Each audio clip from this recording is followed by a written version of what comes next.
When this money started coming, we should have known it came with something else. Hey everybody, Lindsay here, and this is my review for Killers of the Flower Moon.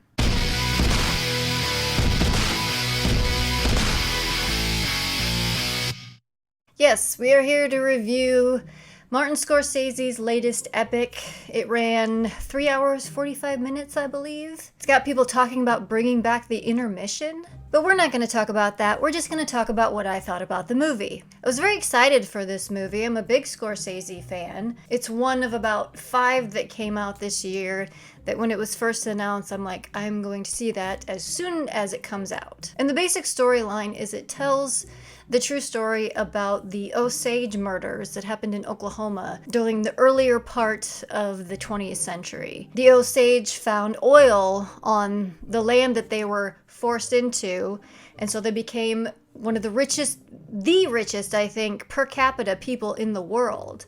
And so buzzards started to flock, and those buzzards were white men marrying into families, murdering people, just trying to get their hands on that oil money. Overall, my thoughts on this film are positive. I didn't mind sitting there for almost 4 hours. It was shot well. It was acted well for the most part.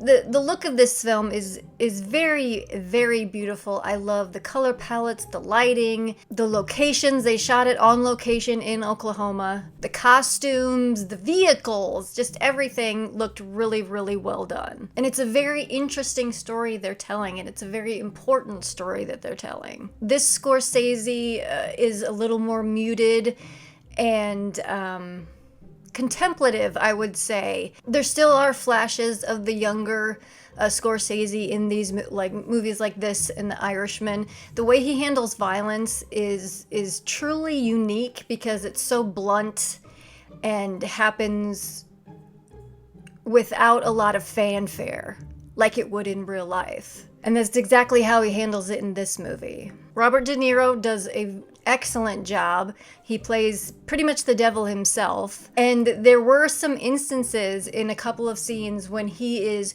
really putting it on, the schmoozing, trying to manipulate these people. I had almost Max Cady from Cape Fear flashes coming in during those scenes. There were little tiny glimpses of it. And I'm not talking about the unhinged, crazy Max Cady. I'm talking about the Max Cady from this scene. Why do you hate my father? I don't hate him at all. Oh, no. I pray for him. What was really interesting to me when I went and saw this is where I live, we have a pretty sizable Native population. And in the screening I went to, there was a dozen or more Native people in the audience. And it was such an interesting experience because when things would happen in the movie having to do with the Native culture and stuff, they picked up on it before I did. They recognized certain symbols and omens before the rest of us did. So it was very interesting watching this movie with a group of natives. And that was another part of the movie that I really liked. I think Scorsese handled all the native elements very well. Those were some of my favorite parts in the movie. Just the certain traditions that were shown and how even though they owned this land, they owned the oil rights, that people still found a way to control them, even though they were the richest people per capita in the world.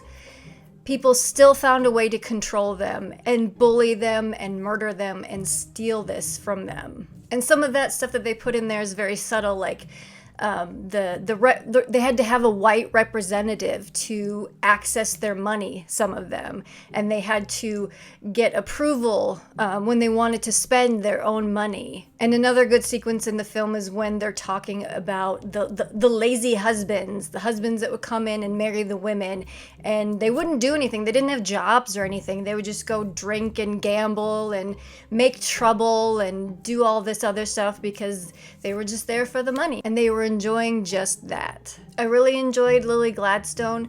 She had a very subdued performance, but it still conveyed so much, especially when she's trying to get Leonardo DiCaprio to shut the fuck up. To just sit and be still. But as I had mentioned earlier, this is a little more subdued of Scorsese as a filmmaker. He is still a phenomenal director, but this Scorsese is not my favorite Scorsese. I wasn't a huge fan of The Irishman either.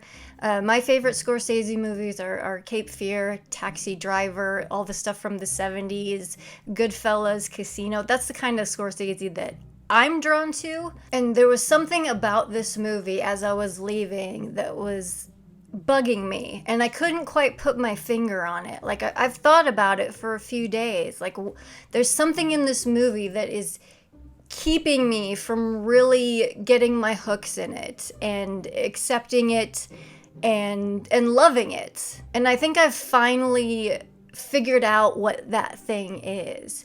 And I think that thing is that there was a story that came out that Leonardo DiCaprio went to Scorsese and was like, hey, we need to change this movie.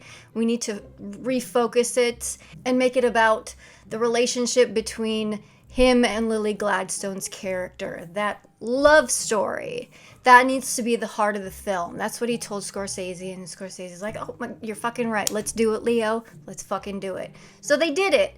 They changed the entire script to refocus everything on this married couple. For the first half of the movie, I bought it. I bought into that relationship. But the further the movie went along, I struggled with continuing to believe that Leonardo DiCaprio's character loved Lily Gladstone's character. It didn't work for me because his character is a moron. And the movie, and I'm not even joking about that. His character is a moron. He's kind of a dummy. But some of the things that he does in this film are so incongruous to how we're supposed to believe he feels about Lily Gladstone. And I just couldn't buy it. And that made, especially the last half of the movie, feel very cold to me. And if I watch it again, I may feel differently. But upon the initial viewing, I could not dive into this movie and get super absorbed because there were just this roadblock kept me from it, because that, like they said, like they changed it to, is the heart of the film. And if I can't fully buy into the heart of the film, I feel detached from it. And that's how I felt leaving this movie. And like I said, everything is done well. It's like the acting is great, the writing is great, the direction is great, the music, the cinematography, it's beautiful. But the heart of this film, which is their relationship, doesn't come across well enough. And he's on screen with that sling blade mouth that he's got going on in this movie. And Leonardo DiCaprio is a fantastic actor. He's one of the finest actors working right now. But he didn't do it for me in this movie, especially the further it went along. But yeah, this movie just left me feeling chilly. I didn't hate it, but man, I didn't love it. I just didn't. I would recommend this movie. I think there are some parts towards the second half that drag a little bit, that make you feel the time, but otherwise, it doesn't feel like you're sitting there for 4 hours. It really doesn't. It's a beautiful film. It's a gorgeous film. There's some fantastic performances in it. There are some really, really great scenes in this movie. They're really well written, and they say a lot with subtext in those scenes. So go check it out. If you've already seen it, let me know what you think. Were you blown away by this movie? Did you have issues with it? What did you think? I really want to know. That's going to do it for this little review. So until next time, this is Lindsay signing off. I'll check you later.